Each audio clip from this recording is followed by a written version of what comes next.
question number 20 मा हेरौँ if tan a equals to 3/4 find the value of sin 2a यदि tan a equals to 3/4 भए sin 2a को मान निकाल्नुहोस्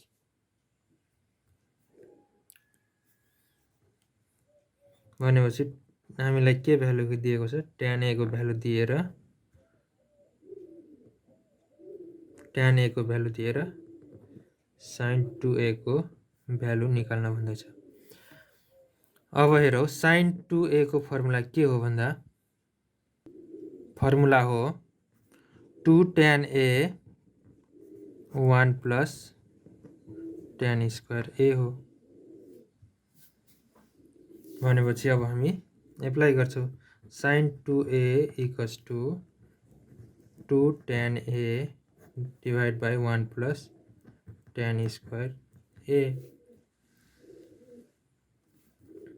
त्यसै गरी 2 into tan a को भ्यालु कति दिएको छ 3/4 divided by 1 plus 3/4 को होल स्क्वायर त्यसै गरी 2 1 जा 2 2 2 जा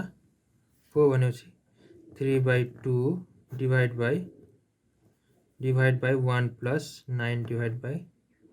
16 भनेपछि 3 को स्क्वायर 9 4 को स्क्वायर 16 त्यसै गरी 3/2 divided by अब हामी एलसीएम कति लिन्छौं 16 भनेपछि 16 plus 9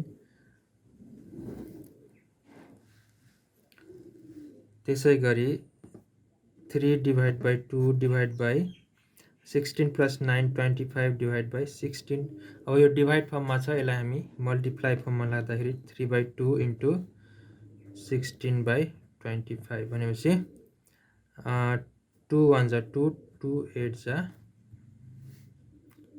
16 त्यसै गरी 8 3 जा 24 divided by 25 भनेपछि sin 2a equals to 24/25 यो के भयो त हाम्रो आन्सर